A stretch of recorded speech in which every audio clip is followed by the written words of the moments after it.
for 2 whole years in Gaza and throughout the region. This is what has encouraged the leaders of this occupation, extremists driven by fanaticism, to imagine that they can commit any act and escape punishment.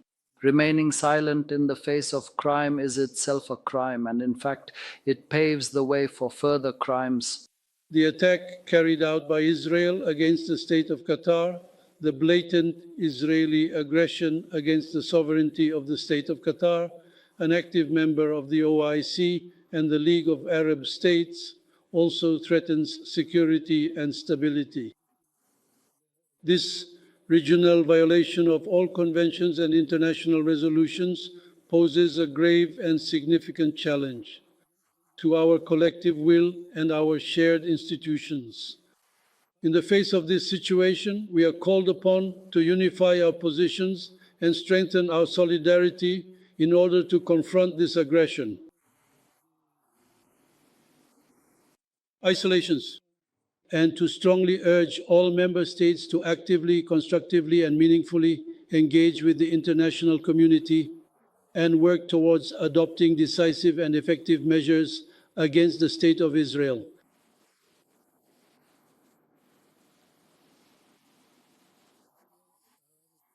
I hold those responsible for these solutions accountable. The repeated aggressions against our member states, we welcome in this regard the reliable and activated reforms the Minister of Islamic Affairs, jointly to be chaired by His Highness the Emir of Qatar, as well as Afghan, as well as Al-Fad in solitude, Minister of Foreign Affairs, of the Kingdom of Saudi Arabia and His Majesty,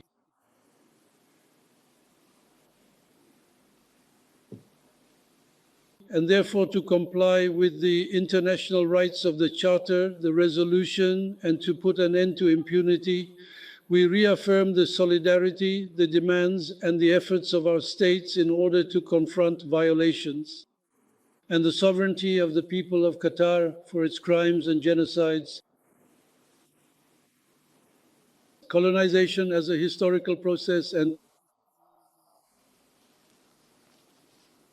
the colonization of this organized terrorism against the people, the ongoing efforts, and to implement the resolutions of the Security Council of Ministers, of the overall development and ongoing progress of the United Nations, which is dedicated to putting an end to all forms of aggression, occupation, and colonization of peoples around the world, and for the full and effective implementation of the two-state solution as agreed upon by the international community. We are absolutely and firmly convinced that the member states of this summit will even strengthen themselves, the service of our Arab-Islamic solidarity with the state of Qatar, of unity, of efforts in the face of advice, of challenges, in the face of the challenge to which we are advising our forces face. His Excellency Sheikh Mohammed bin Abdul Rahman bin Jassim Al Thani, Prime Minister and Minister of Foreign Affairs of the State of Qatar. Your Highnesses, Excellencies, fellow ministers, ladies and gentlemen, the message of this important summit, which must reach everyone loudly and clearly without any ambiguity, is solidarity with Qatar. Doha, from the Arab and Islamic worlds against the aggression of the Israeli occupying state, a form of aggression that combines cowardice, treachery, and recklessness. This solidarity stems from appreciation for Qatar's role, an important, indeed essential and valued role in mediation and good offices, which Qatar undertakes alongside Egypt to stem the bloodshed of the Palestinian people and halt the Israeli war machine's criminal actions. The disgraceful and shameful global official inaction and silence in the face of the indescribable crimes of the occupation for 2 whole years in Gaza and throughout the region, this is what has encouraged the leaders of this occupation, extremists driven by fanaticism to imagine that they can commit any act and escape punishment.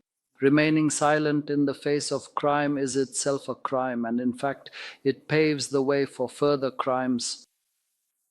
What we must strive for today is to hold accountable those responsible for proven war crimes, from the killing of civilians to starving the people, displacing Palestinians, and destroying an entire society in Gaza. And finally, this attack on a country whose only crime was its genuine desire to achieve peace and save lives, only to be rewarded with a violation of its sovereignty and a blatant disregard for international law. It has become clear to everyone that Israel's continued perpetration of various crimes without accountability has encouraged and tempted it to expand the scope of its criminal acts. Therefore, it is incumbent upon all of us to collectively concentrate our efforts on stopping this criminal machine from continuing its heinous war. Thank you, Mr. President.